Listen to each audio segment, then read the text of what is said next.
Well, good morning and welcome. The Center for Healing and Hope here with Fritz Maurer and some of my friends. We're going to have a discussion this morning about coaching, spiritual direction, and counseling. What's the difference? And what might be beneficial or helpful for you as you're considering your journey of life? So I'm excited. I've engaged with all three of these people on a number of occasions. I am looking forward to the opportunity to have them talk about their particular practice and how they enjoy helping people in their journey of life. So welcome, Susan and Thank Brian you. and Ann. It's a pleasure to have you. A little Thanks. bit Good to be about the here. Center for Healing and Hope.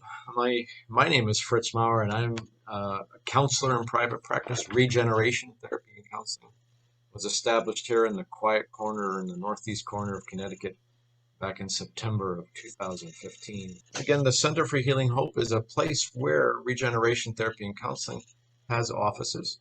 And at the moment, there are three full-time therapists in the building meeting with people. We have a couple of other therapists that are with us under the regeneration umbrella. And one of my thoughts, the Center for Healing and Hope, was to be a place that would provide opportunities for healing and hope, that there would be growth. I'm a big believer that life brings the opportunity for transformation. Having said that, I just would like each of you to introduce yourselves. I'm Ann Ulrich, and I'm a spiritual director. I've been practicing for about 4 years now. I'm a former elementary school teacher and principal, and had heard a kind of a sense of call to step into spiritual direction probably about 15 years ago. But it wasn't until I retired from school that I actually set about looking into that. Fritz, I love the word transformation that you use because I think that is a big piece of what spiritual direction can be about for Mm-hmm. people. I sit with people who are hoping to live authentic spiritual lives with inner freedom. And whether they call the divine in their life God or Allah or the cosmos, it doesn't matter. It's a sense of helping them to notice, name, and reflect on their experience of the divine as they go through their daily life, and experience joy, sometimes loss or trauma, and how the divine interacts with them in the midst of that. Brian, why don't you share a little bit about you and your journey and how you help people? So my name is Brian Barclay, and I also offer spiritual direction, a ministry of listening to individuals and to groups. I've been offering spiritual direction for about 10 years as one style of ministry. Been in vocational ministry, Christian ministry, about 25 years, beginning with college students in a few different states with a campus ministry. And then also in church settings as an associate pastor for a while and a lay person, and also in outdoor ministry. I enjoy experiential education and creative adventures for people. So spiritual direction, I also lead group interactive experiences ranging from adventurous outdoor activities to quieter contemplative retreats. Yeah, we'll leave it at that for now. So my name is Susan Miller, and I'm the principal of New Perspective Life Coaching. As far as becoming a life coach, I have Fritz to accredit to that. I've been formally practicing for probably about 3 years. I was available as a life coach about 4 years ago. I've been in caregiving and healing and helping professions my entire life. And so my passion is to help people move to their full potential, to their full destiny, and to be able to wrap themselves around the practical steps that will help them to get there, to address ways of thinking that may be entrapping them. And because I also have the professional credentials of a nurse, and I have a degree in psychology, I'm able to come at this from several directions. I've done a lot of church work, a lot of speaking and teaching, and discipleship ministry, some campus ministry, like Brian many years ago. But I feel like God has given me a real mixture of things that I can bring to the table. For me, counseling, if I could, like, if you could use my body as a split, so like this side would be my past and this would be my future. I think for me, for counseling, especially mental health counseling, much of what we do, the work, is about our past experiences and how they've impacted our life. And those past experiences have led to a particular way of engaging in the world. My thinking, my actions, my behaviors, those are all, they come out of a place of my experiences, my belief system. And so for many, there's been some very challenging experiences of life. And then as a counselor, and I think similar for you guys, being in the room with somebody to come alongside them in that journey of healing. Susan, you brought up a really great word, caregiving. All four of us are in the field of caregiving, giving care to others, coming alongside of them. So for a mental health counselor, for me, there are specific diagnoses to which I lean into for help in determining how to best engage with people. For instance, like major depression or generalized anxiety or thought disorder, some of the more serious things like schizophrenia, and those types of life challenges are what a mental health counselor works primarily in helping. And yet, I'm also involved in that forward thinking, because one of the things I'm working on is supporting people in a way that would help them be in a place to have success in their life moving forward.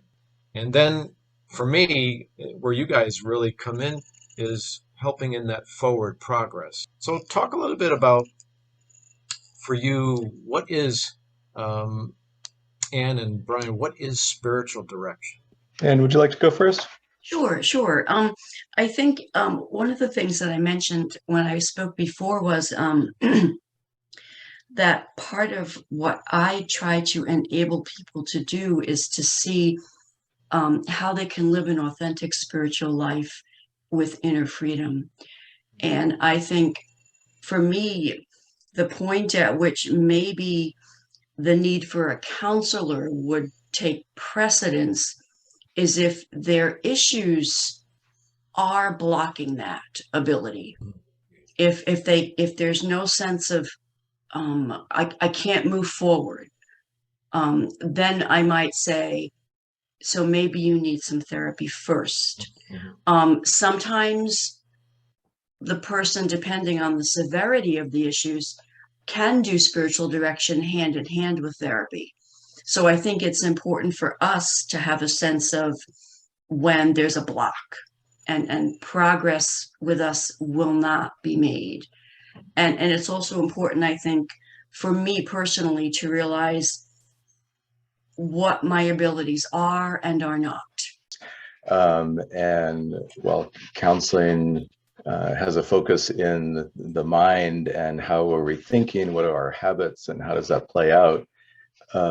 Spiritual direction is a focus, especially in the spiritual relationship, not so much trying to fix, but trying to be with someone along their on their spiritual journey. And at times that can be different from our natural inclination. Someone comes, whether they're, things feel really good with them and God, or they're in a traumatic life experience, or they're having trouble sensing anything with God. And, we might think of, okay, quoting a Bible verse, or, well, you just have to do this, or why don't you do that?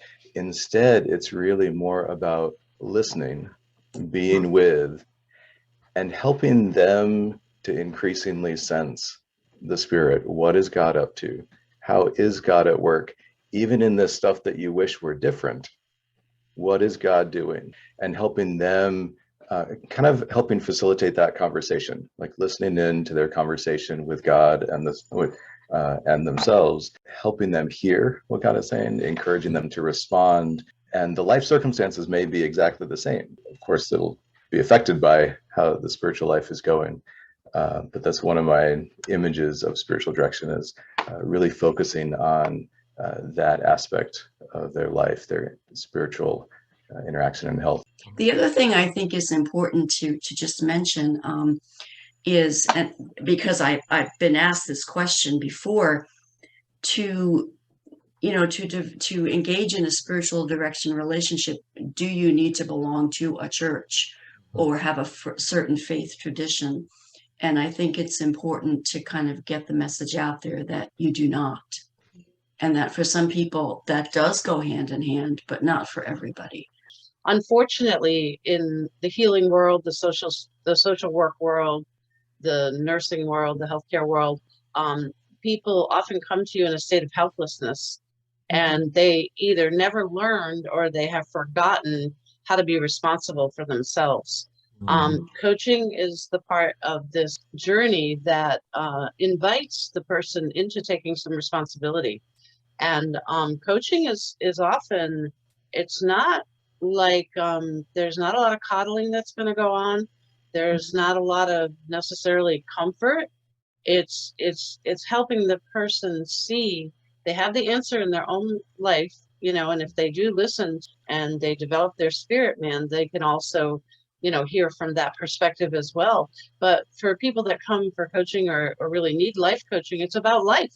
It's about how do we function? How do we cope? How do we get the disciplines in place in our everyday life that will help us, to not only be better, be closer to what we were designed for, but to actually engage with the work I think God destined for us.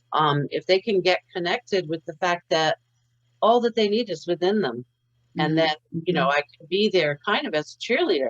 And if you think of an athletic coach, isn't that what they do? Like, oh, your tennis serve is not going in the box, and they videotape it, and they see that the person is twisting their wrist right before they release the ball.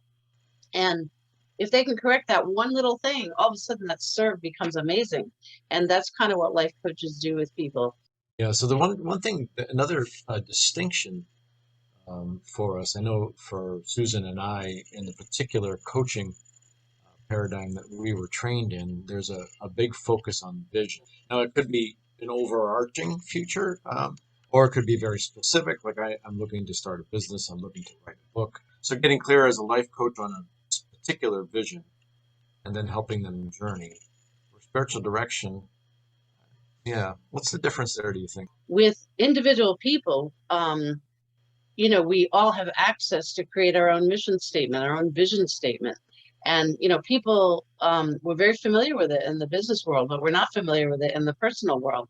So it's like, what's wrong with, kind of trying to take what we know about ourselves and work with the words so that in our thoughts, when we're feeling lost or confused about what in the world am I getting up for today, that we can key right into that, 2-line statement that says, hey, you know what? I was born for this. Good, thank you.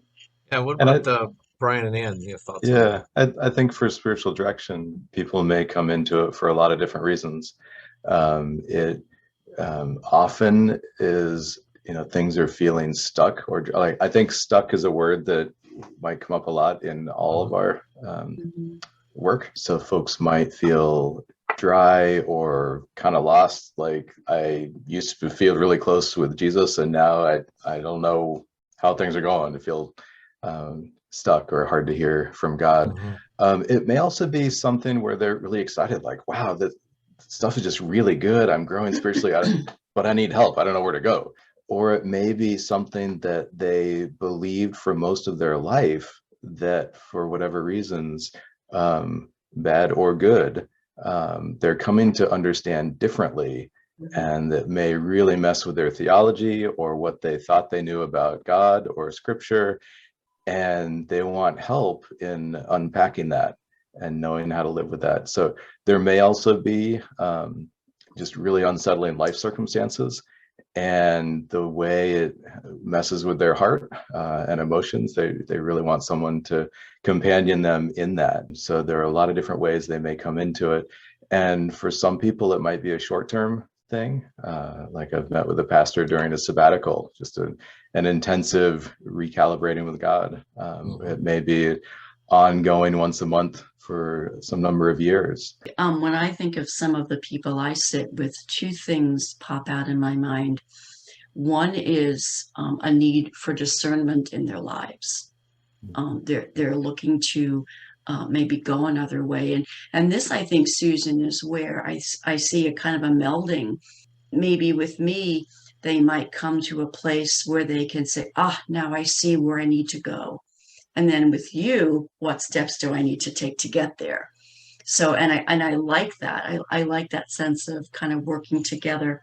The other thing that I see in people is, and this is as they mature, and I sit with a couple of people who are in their 40s and a few other people who are in their 60s and late 70s. And I find sometimes with those who are older, they're coming to a point where they're seeing in their lives a difference between spirituality and religion, and how to live that true life in freedom.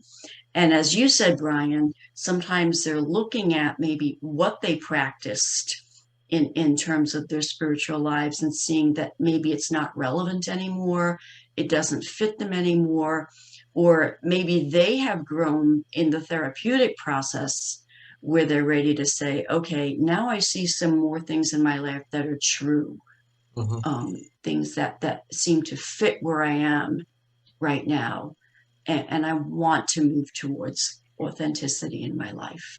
Yeah, so I think there is a journey that people are on, and as caregivers, we're wanting and willing to engage with others in that journey. How can people get in touch with each of you and engage with you? There are brochures and business cards in your office for my practice. Brian, how can people get in touch with you? The best way would be to email me at brian.lifeadventures with an S at the end at gmail.com. And at the center, you may find a contact card for me. And I too have business cards at the center. So that would be the best way to get in touch with me too.